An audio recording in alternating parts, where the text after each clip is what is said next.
নমস্কার বন্ধুরা, বাণীকথা চ্যানেলে আপনাদের সকলকে স্বাগত জানাই। আজকের এই ভিডিওটি অবশ্যই মন দিয়ে দেখুন। ভগবান শ্রীকৃষ্ণের এই উপদেশগুলি আপনার চলার পথে সঠিক মার্গ দর্শন করাবে এবং আলোর দিশারি হয়ে উঠতে সাহায্য করবে। ভগবান শ্রীকৃষ্ণের কথাগুলি অবশ্যই শুনুন, মনে শান্তি পাবেন, নিজেকে নতুন করে খুঁজে পাবেন। এই ভিডিওতে শ্রীকৃষ্ণের বলা শ্রীমদ্ ভগবদ্ গীতাকে সংক্ষিপ্ত আকারে বলা হয়েছে। শ্রীকৃষ্ণের বলা এই উপদেশগুলি এতটাই মূল্যবান যে কেউ যদি জীবনে সঠিকভাবে এই উপদেশগুলি পালন করে তাহলে তার জীবন বদলে যাবে এবং সে এক সুন্দর, সুখী ও শান্তিপূর্ণ জীবন কাটাতে পারবে। ভিডিওটি শুরু করার আগে যারা এই চ্যানেলে নতুন তারা অবশ্যই চ্যানেলটি সাবস্ক্রাইব করুন আর বেল বাটনে প্রেস করে রাখুন আরও এই রকম নতুন নতুন ভিডিও পেতে। ভিডিওটি দেখে ভালো লাগলে একটি লাইক করবেন এবং সবাইকে শেয়ার করবেন যাতে তারা এই ভিডিওটি দেখে উপকৃত হয়, এবং কমেন্ট বক্সে জয় শ্রীকৃষ্ণ লিখতে ভুলবেন না। তাহলে আসুন শুরু করি। ভগবান প্রত্যেক কঠিন পরিস্থিতিতে এই নামই আছে যা আমাদের উপায় দিয়ে থাকে। ব্যক্তি যান, ভগবানের পুজো করেন, আরাধনা করেন, ব্রত পালন করেন, মন্দিরে যান, পুজো পাঠ করেন, ভগবানকে জাগিয়ে তোলেন, আর তারপর শুরু হয় সমস্ত প্রশ্ন। হে ভগবান, আমার সাথে এরকম কেন হচ্ছে? কেন আমারই জীবনে এত দুঃখ আছে? আমি কিভাবে এর সম্মুখীন হব? আমাকে কেন এত কষ্ট ভোগ করতে হচ্ছে? হে ভগবান, আমি কি করব? আমাকে সাহায্য করুন, কোনো রাস্তা দেখান।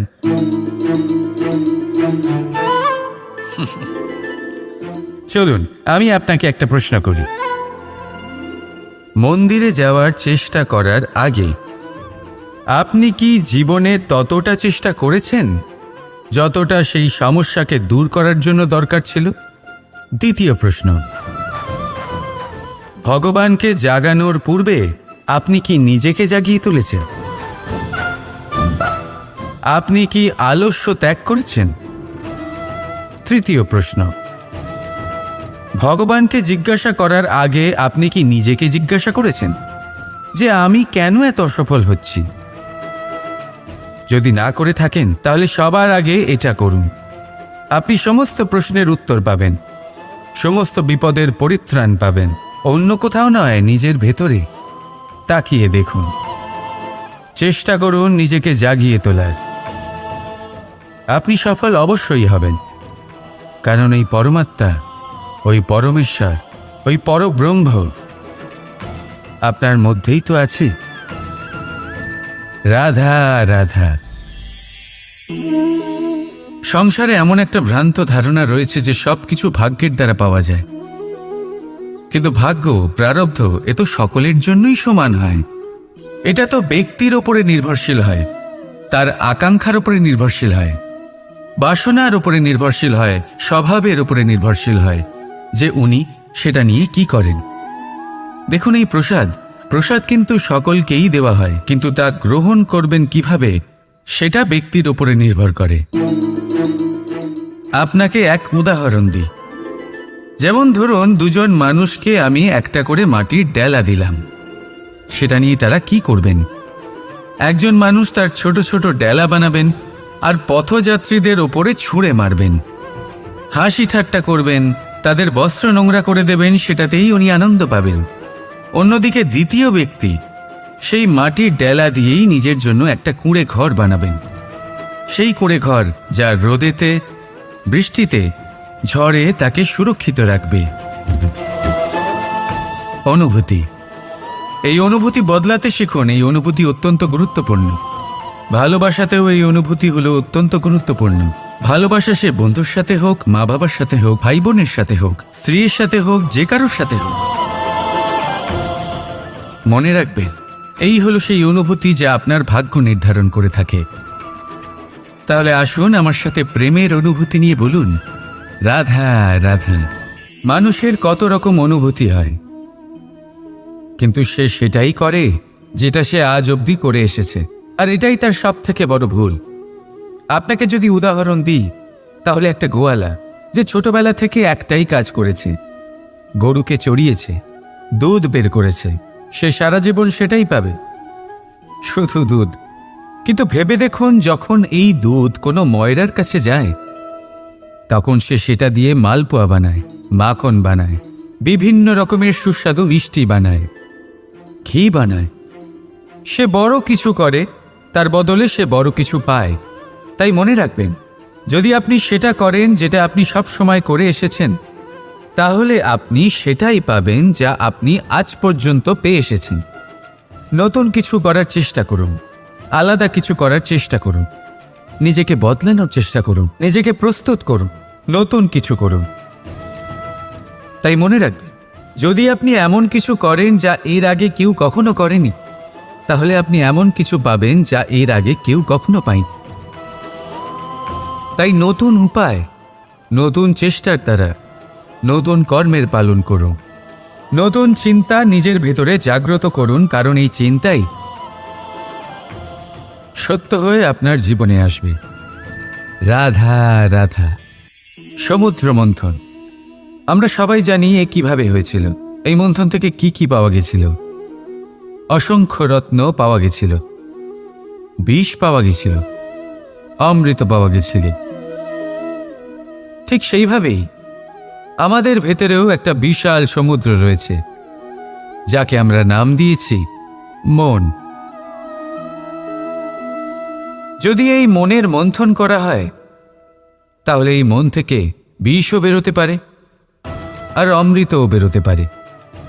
তাই মনে রাখবেন, আপনার যে এই জিহ্বা রয়েছে তা বিষও নির্গত করতে পারে, আবার অমৃত। খারাপ কিছুও করতে পারে, যদিও আপনার মনস্কামনা খারাপ নাও হয়। তাই সবসময় যখন আপনার মুখ থেকে শব্দ উচ্চারণ করবেন, এই মনের মন্থন করে তা করুন। আর আমার সাথে ভালোবেসে বলুন, রাধা রাধা। আপনি কি কখনো শুনেছেন হরিণ সিংহের থেকে পালানোর বদলে তার সাথে লড়াই করেছে? হরিণ সিংহকে আক্রমণ করেছে, কখনো শুনেছেন? কখনো না। কিন্তু এরকম হতেই পারে, এরকম হয়েই থাকে। আর এটা তখনই হয় যখন হরিণের শাবক বিপদে পড়ে। যখন তার সিংহের কবলে পড়ার ভয় থাকে, তখন হরিণীও এসে সিংহের সাথে লড়াই করতে থাকে, কারণ সে একজন মা, আর মা তার সন্তানের জন্য সব কিছু করতে পারে। এ হলো মায়ের স্নেহ, যেটা যত নরম হতে পারে ঠিক ততটাই কঠোরও হতে পারে। আর তার সন্তানের মঙ্গলের জন্য সে ক্রোধের সমস্ত সীমা পার করে তার সন্তানকে রক্ষা করেই ছাড়বে। আর সেই জন্যই তো মাকে সন্তানের জীবনে সবথেকে বড় ঢাল বলা হয়। এই মাকে আমার শত কোটি প্রণাম। রাধা রাধা। একে চিনতে পারলেন? একে কুঠার বলা হয়। আপনারা জীবনে কোথাও না কোথাও কোনো না কোনো রূপে এটা দেখেই থাকবেন। একটা ব্যাপার নিশ্চিত, এই কুঠার ছাড়া কোনো বৃক্ষকে কাটতে পারা সরল নয়। এবার আপনি কখনো এটা ভেবেছেন, এই কুঠার, এর এই অংশ, এর মুখটাই যদি না থাকে তাহলে কি হবে? এ শুধুমাত্র কোনো বৃক্ষই নয়, তার কোনো ডালও কাটতে সক্ষম হবে না। এবারে ভাবুন, এই শুকনো কাঠের হাতল এ আমরা কোত্থেকে পেলাম? কোনো এক বৃক্ষ থেকেই। সেই ডাল যাকে কেটে ফেলা হয়েছিল, এক বৃক্ষকে কাটার জন্য এই ডালই শস্ত্ররূপে প্রস্তুত। আমাদের জীবনে আমাদের প্রিয়জন, আমাদের আপনজন যখন সময় কখনো কখনো তাদের সঙ্গ না দেয়, যদি তারা দৈন্য দশায় থাকেন, তাহলে তাদের সঙ্গ কখনো ছাড়বেন না। ওনাদের প্রয়োজন শুধুমাত্র মনোবল। তা তাদের দিন। তাদের সাহায্য করা আপনার কর্তব্য। হয়তো তাদের সাথে থেকে আপনার কোনো লাভ হবে না, কিন্তু তাদের দূরে থাকাতে আপনার ক্ষতি অবশ্যই হতে পারে। সর্বদা সাহায্য করুন। সঠিক সময় আসলে তা আপনার সহায়ক অবশ্যই হবে। রাধা রাধা। আমাদের মধ্যে বেশিরভাগ মানুষেরই এই অভিযোগ থাকে যে মানুষ তখনই আমাদের স্মরণ করেন যখন সেই সময় আসে যখন আমাদেরকে প্রয়োজন হয়, যখন কোনো কাজ থাকে। যখনই এই সময় পেরিয়ে যায়, তাদের কার্যসিদ্ধি হয়ে যায়, তারা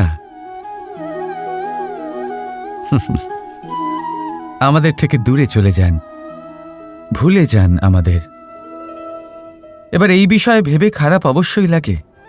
এই পরিস্থিতিকেই অন্য এক দৃষ্টিভঙ্গি দিয়ে দেখার চেষ্টা করুন। মনে রাখবেন, মানুষ প্রদীপের সন্ধান তখনই করেন যখন তার জীবনে অন্ধকার থাকে। আপনি প্রসন্ন হয়ে উঠুন, কারণ আপনার কাছে সেই সুযোগ আছে যে কারোর জীবনে প্রকাশের কিরণ আনতে পারছেন, কাউকে সঠিক পথ দেখাতে পারছেন, কারোর সহযোগিতা করতে পারছেন, এই পুণ্য অর্জন করতে পারছেন। কারোর থেকে কোনো আশা রাখার দরকার নেই। যার আপনাকে যতটা প্রয়োজন তাকে ততটাই সাহায্য করুন, ততটাই সবাইকে প্রেম বিতরণ করুন। আর এই প্রেমের ভাব নিয়েই আমার সাথে বলুন, রাধা রাধা।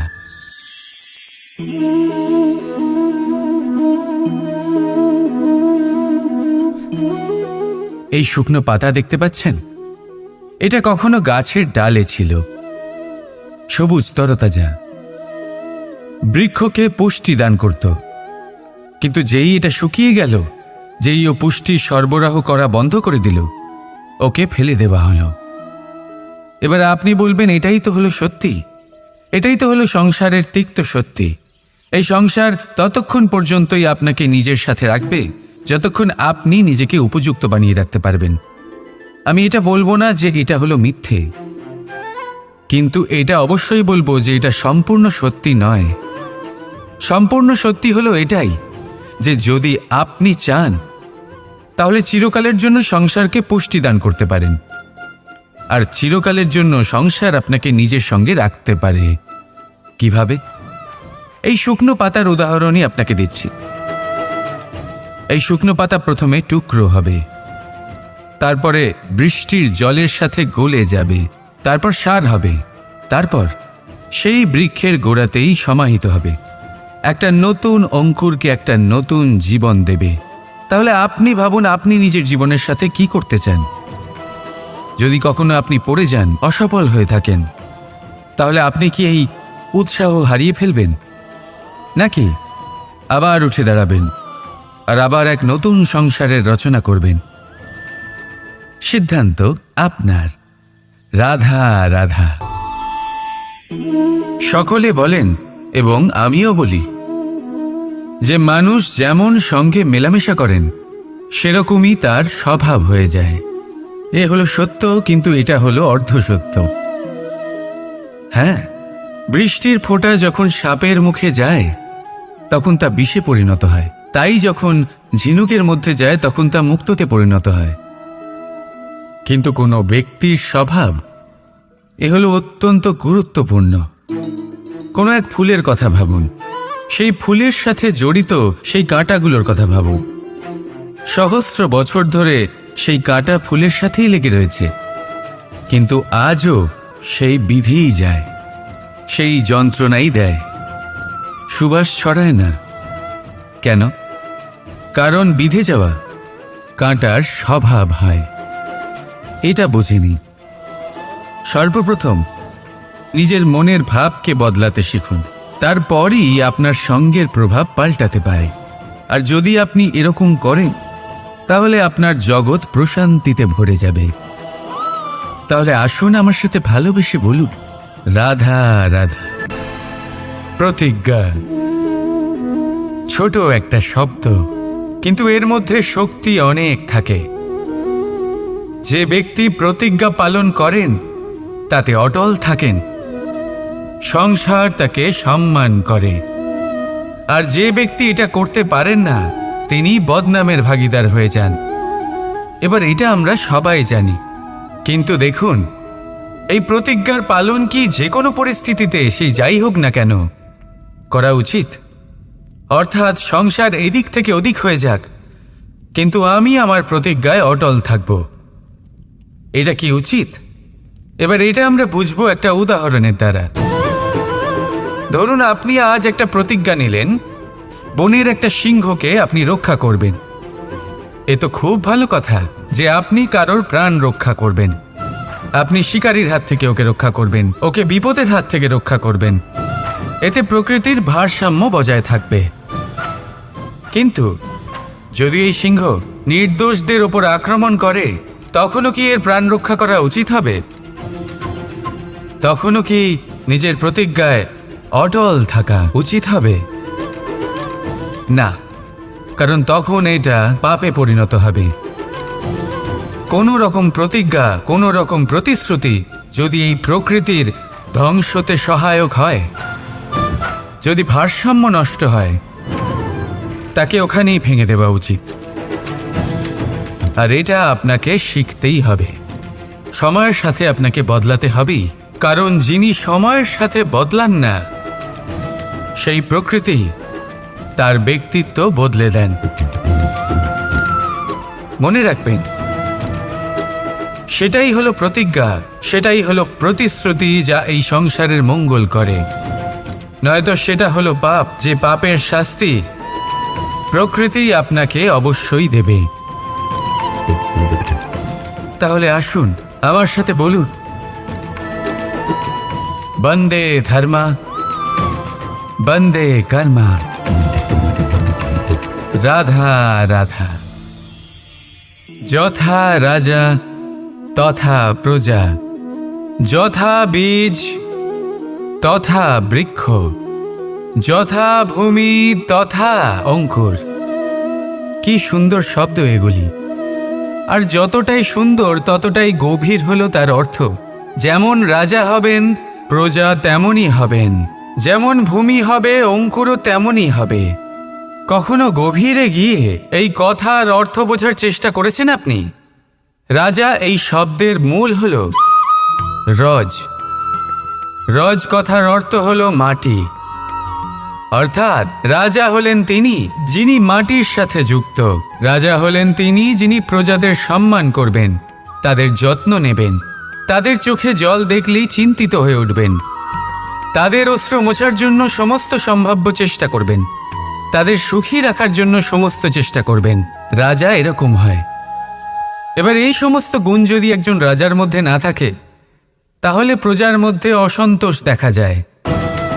আর এই অসন্তোষ বিদ্রোহের রূপ নেয়। আর এই বিদ্রোহ যে কোনো রূপেই হলো বিনাশকারী। তাহলে রাজার উচিত প্রজাদের রক্ষা করা, এবং প্রজাদেরও উচিত রাজার প্রতি বিশ্বাস রাখা, তার অনুকরণ করা। এই দুজন যখন এক হবেন, তখনই শাসন স্থির হবে, তখনই এই দেশ নিয়ন্ত্রণে থাকবে। যদি দুজনের মধ্যে কোনো একজন নিয়ন্ত্রণ হারান, তখন মহা বিনাশ অবশ্যই হবে। তাহলে রাজা নিজের কর্ম করবেন আর প্রজা নিজের ধর্ম পালন করবেন, আর আমার সাথে ভালোবেসে বলবেন রাধা রাধা। এই বৃক্ষ দেখতে পাচ্ছেন, বটবৃক্ষ। এই সংসারের সব থেকে বড় বৃক্ষের মধ্যে অন্যতম। কি না করে এই বৃক্ষ? অনেক বছর ধরে বেঁচে থাকে এই বৃক্ষ। এই বৃক্ষ সর্বদাই বাড়তে থাকে। কত পশু পাখিদের এই বৃক্ষ আশ্রয় প্রদান করে। পথ চলতি পথচারীদের এই বৃক্ষ ছায়া প্রদান করে, আশ্রয় প্রদান করে, বিশ্রাম করার জায়গা দেয়, শীতল ছায়া দেয়। বটবৃক্ষ সংসারের সব থেকে বড় বৃক্ষদের মধ্যে একটা বৃক্ষ। এই বৃক্ষের বীজ সর্ষে দানার থেকেও ছোট হয়, কিন্তু তা মাটির মধ্যে সমাহিত হয়ে যায়, নিজের খোলসকে ভেঙে প্রথমবার অঙ্কুরিত হয়। আর তারপরে আস্তে আস্তে আস্তে একটা ছোট্ট বীজ একটা বিশাল বটবৃক্ষে পরিণত হয়। জীবনে যদি সাফল্য পেতে চান, তাহলে এইভাবেই এগোতে হবে। ছোট ছোট পদক্ষেপের দ্বারা এই পথ চলা শুরু করতে হবে। সেই জন্য ছোট কাজ করতে কখনো সংকোচ করবেন না, ছোট কাজ করতে কখনো লজ্জা পাবেন না। যদি এই ছোট ছোট কাজ পূর্ণ নিষ্ঠা দিয়ে, পূর্ণ মনোযোগ দিয়ে, সততার সাথে করতে পারেন, তাহলে এই ছোট কাজের আকার বাড়তে থাকবে। তাই কাজগুলিকে কাজের মতোই দেখতে শুরু করুন। ছোট কাজ বা বড় কাজ এরকম ভাববেন না। তাহলে কর্ম করতে থাকুন, জীবনে আপনার অস্তিত্ব বটবৃক্ষের থেকেও বড় করে তুলুন। তাহলে আসুন আর আমার সাথে ভালোবেসে বলুন, রাধা রাধা। কর্ম এবং ফল। মানুষের স্বভাব হলো এটাই যে তিনি নিজের প্রত্যেক পরিশ্রমের প্রতিফল প্রার্থনা করেন। বেশিরভাগ সময় এই ফলাফলের চিন্তা করতে করতে, কল্পনা করতে করতে উনি কর্ম করতে থাকেন যে আমি এই কাজটা করলে এই ফল পাবো। সেই সব কল্পনা করতে থাকেন যা না তার হাতে আছে, না আছে অধিকার আর না আছে নিয়ন্ত্রণ। উনি শুধু নিজের কর্ম করতে পারেন। উনি কি ফল পাবেন তা তার হাতে কখনোই নেই। তাই আপনিও শুধুমাত্র কর্ম করতে থাকুন, ফলের চিন্তা করবেন না।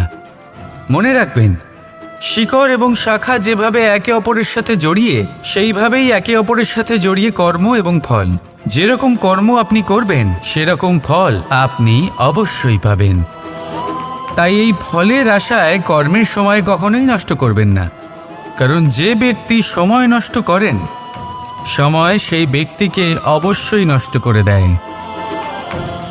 কর্ম করুন নিঃস্বার্থভাবে, ফলের চিন্তা করবেন না, আর আমার সাথে ভালোবেসে বলুন, রাধা রাধা।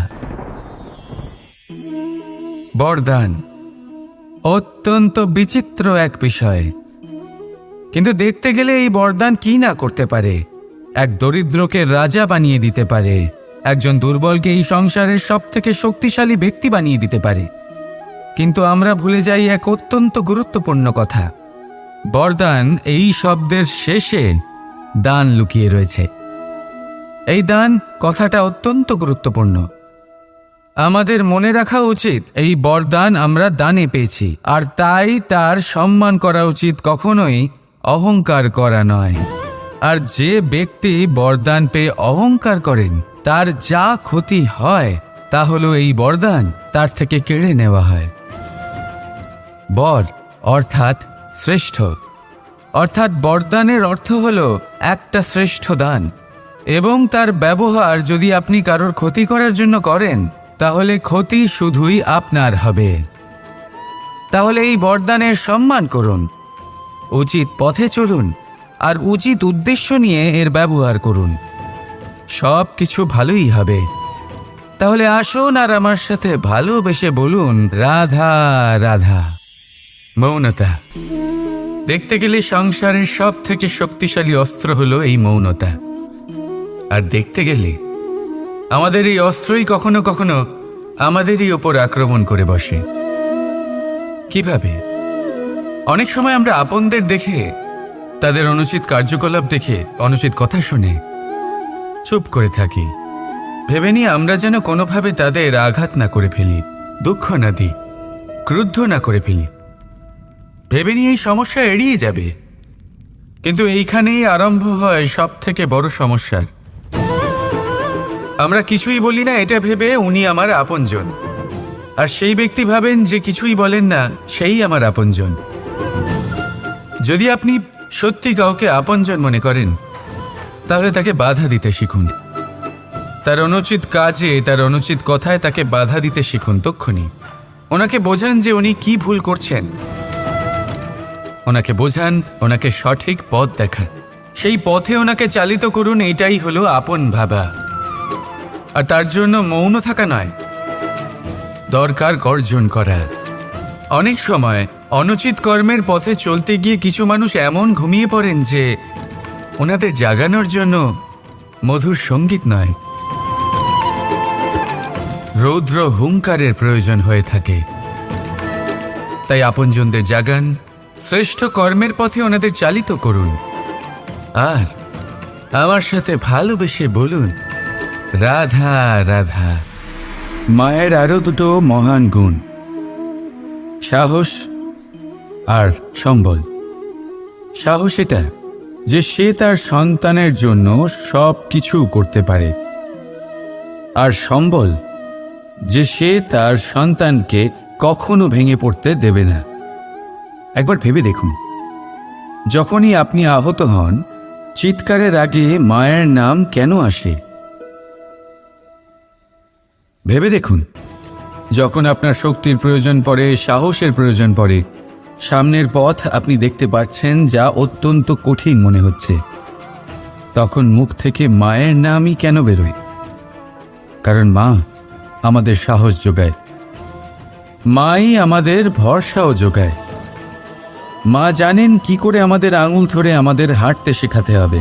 মা এটাও জানে যে কিভাবে কান ধরে আমাদের সঠিক পথে নিয়ে আসতে হবে। এই রকম সাহসী মায়েদের আমার শত কোটি প্রণাম। রাধা রাধা।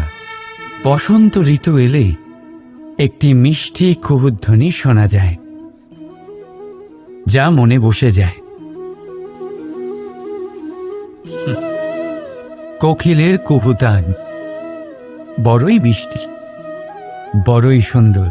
আরেকটি পক্ষীও আছে যার স্বর বড়ই মিষ্টি, আমাদের বাড়ির আশেপাশেই থাকে।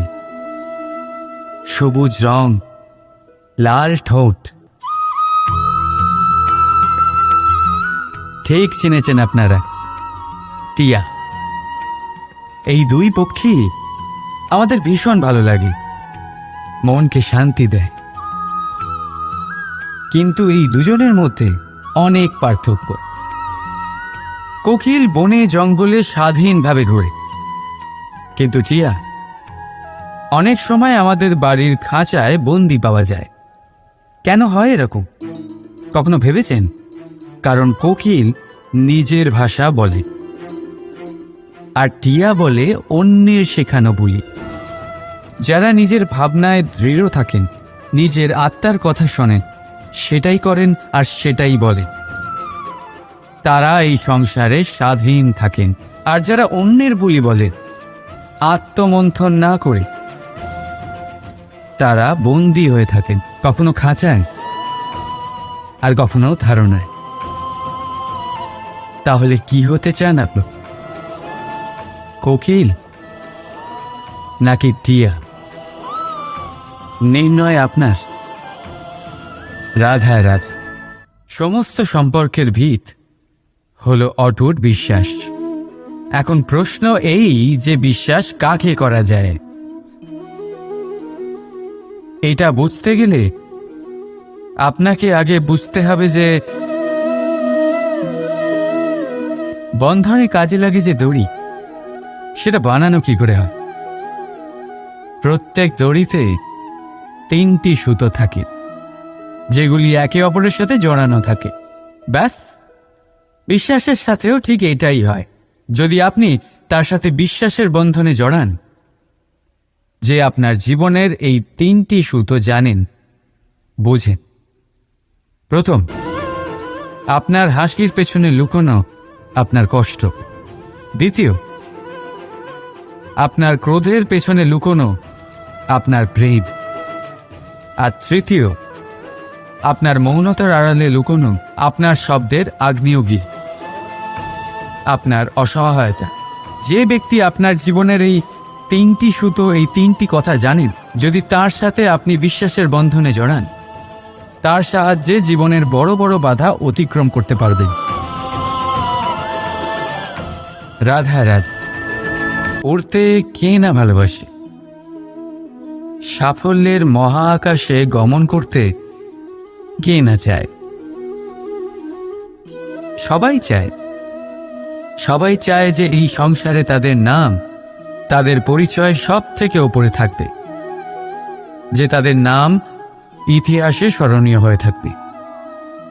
কিন্তু সবার নাম ইতিহাসে লেখা হয় না। কিছু মানুষ নাম অর্জন করেও অনামী রয়ে যান।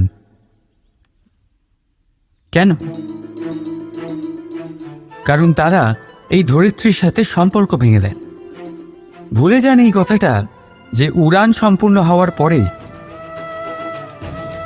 ধরিত্রী তাদের বিশ্রাম দেবে,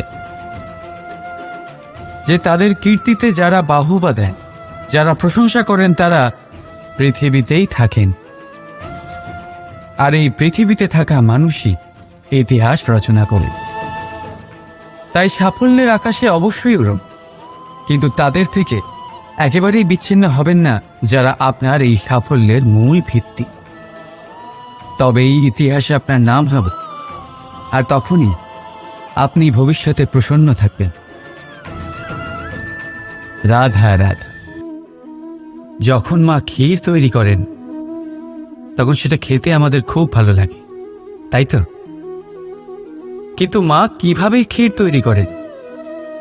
প্রথমে উনি ভাত আর দুধের আয়োজন করেন, তারপর মিষ্টির আয়োজন করেন, তারপর উনি আগুনের আঁচে ওটাকে রাঁধেন। সহজ, তাই না?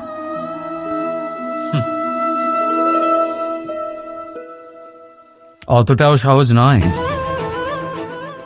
এই জীবনে আনন্দের ক্ষীর আস্বাদন করার এইটাই উপায়, কিন্তু এতে সময় অনেকটাই লাগে। শুদ্ধ শুভ্র দুধের মতো ভাবনায় সদা অটুট সম্পর্কের মধ্যে প্রেমের মিষ্টত্ব মিশিয়ে যখন প্রয়াস আর পরিশ্রমের আগুনের আজে অনেকক্ষণ রাধা হয়, তখন তৈরি হয় আনন্দরূপী ক্ষীর।